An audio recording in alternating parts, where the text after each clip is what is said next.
Sultaning Tias dari Fakultas Sains dan Teknologi Prodi Informatika dengan NIM 2255202015. Nama saya Rini Setiawati dari Fakultas Sains dan Teknologi Prodi Informatika dengan NIM 22552020. Nama saya Pandu Dimas Pratama dari Fakultas Sains dan Teknologi Prodi Informatika dengan NIM 2255202008. Nama saya Miftahur Rahman dari Fakultas Sains dan Teknologi Prodi Informatika dengan NIM 2255202048. Sejarah berdirinya Universitas Nurul Huda dimulai dengan didirikannya Perguruan Tinggi Agama Islam PTIS Nurul Huda Sukaraja berdasarkan hasil rapat pimpinan Yayasan Pendidikan Pondok Pesantren Nurul Huda Sukaraja. Universitas Nurul Huda berada di 3 titik di sebagian wilayah Oku Timur, di antaranya di Kampus A, yakni berada di Jalan Kota Baru Sukaraja, Kecamatan Buai Madang, Kabupaten Ogan Komering Ulu Timur, Sumatera Selatan 32361. Lalu di Kampus B yakni di Jalan Kota Baru Sukaraja, Kecamatan Buai Madang, Kabupaten Ogan Komering Ulu Timur, Sumatera Selatan 32361, dan di Kampus C di Jalan Tanah Merah Jembatan 2, Belitang Madang Raya, Oku Timur, Kabupaten Ogan Komering Ulu Timur, Sumatera Selatan 32382. Pada tanggal 25 April 1996 dengan membuka 2 fakultas, yaitu Fakultas Tarbiyah jurusan Pendidikan Agama Islam dan Fakultas Dakwah jurusan Komunikasi Penyiaran Islam. Namun, Fakultas Dakwah kurang mendapat respon dari masyarakat. Pada tanggal 27 Mei 1998 mendapat izin operasional penyelenggaraan program studi Pendidikan Agama Islam jenjang strata 1 dengan nama Sekolah Tinggi Ilmu Tarbiyah STIT Nurul Huda Sukaraja. Dan pada tanggal 18 Juni 2004 mendapat izin operasional kedua. Dengan izin operasional dari Kopertais Wilayah 7 Sumbaksel tahun 2002 pada tahun akademik 2002-2003 sampai dengan tahun akademik 2005-2006, STIT Nurul Huda Sukaraja menyelenggarakan program Diploma 2 Pendidikan Guru Kelas Madrasah Ibtidaiyah dengan izin operasional dari Dirjen Dikti Departemen Pendidikan Nasional Republik Indonesia tanggal 30 November 2007 telah diperpanjang, dan SK Dirjen Pendidikan Islam tanggal 27 Oktober 2008 STIT Nurul Huda Sukaraja resmi berubah menjadi Sekolah Tinggi Keguruan dan Ilmu Pendidikan STKIP Nurul Huda Sukaraja dengan membuka 6 program studi. Program Studi Pendidikan Agama Islam, Program Studi Pendidikan Bahasa Inggris, Program Studi Pendidikan Bahasa dan Sastra Indonesia, Program Studi Pendidikan Fisika, Program Studi Pendidikan Ekonomi, dan Program Studi Pendidikan Guru Madrasah Ibtidaiyah.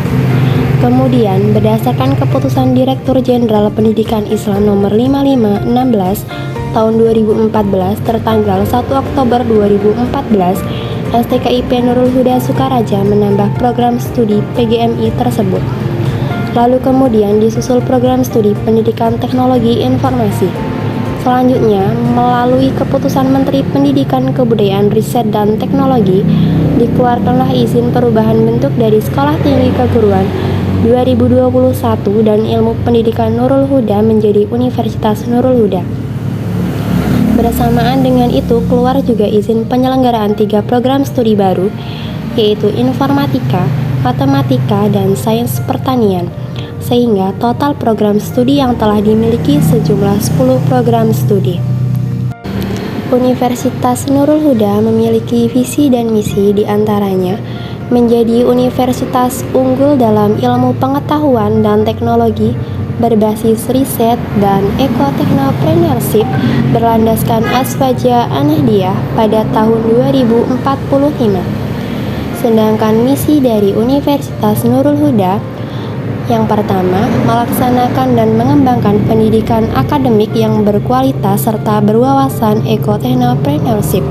2. Mengembangkan ilmu pengetahuan dan teknologi yang inovatif, berwawasan lingkungan untuk kesejahteraan masyarakat berbasis riset.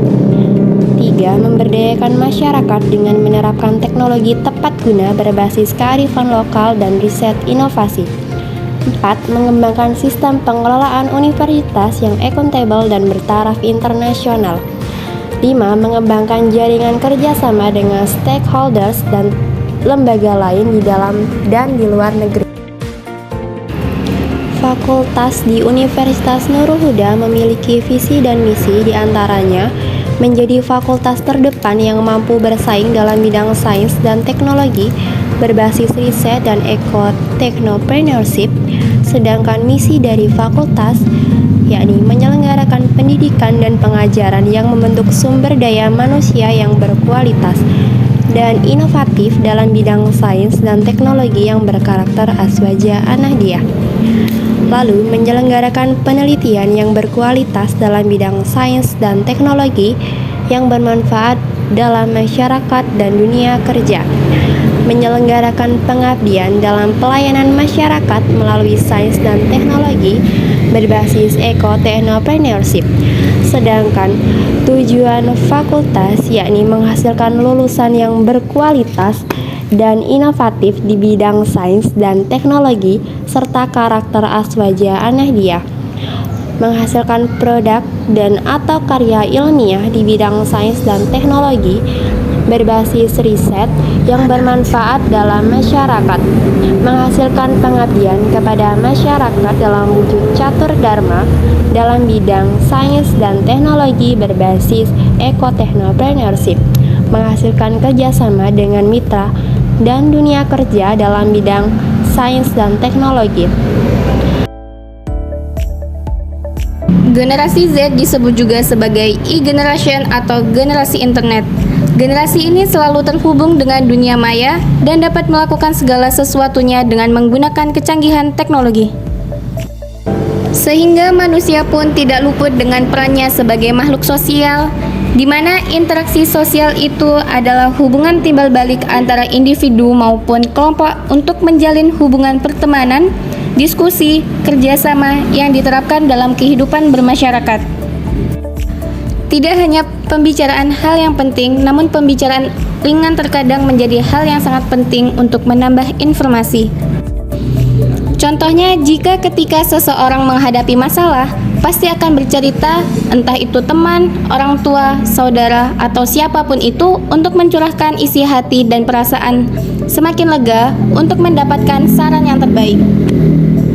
Dalam interaksi sosial, komunikasi merupakan hal yang sangat penting dengan maksud adanya saling mengungkapkan perilaku entah itu dalam berbicara, sikap, bahkan gestur untuk menyampaikan pesan. Perkembangan teknologi tentu saja memberikan pengaruh terhadap perilaku masyarakat, salah satunya dalam hal penggunaan internet. Hal ini menyebabkan mereka dapat merasa lebih nyaman dan merasa terlibat dalam suatu percakapan. Tidak hanya pembicaraan hal yang penting, namun pembicaraan ringan terkadang menjadi hal yang sangat penting untuk menambah informasi. Teknologi digital kini banyak digunakan di berbagai sendi kehidupan manusia. Teknologi digital sendiri merupakan salah satu hasil pengembangan dari berbagai pengetahuan dan inovasi para penciptanya, yaitu mampu memberikan kemudahan yang maksimal bagi manusia untuk memenuhi berbagai kebutuhannya. Baiklah, itu tadi video dari kelompok kami yang menjelaskan tentang menjaga karakter generasi Z di tengah perkembangan iptek. Kami akhiri. Wassalamualaikum warahmatullahi wabarakatuh.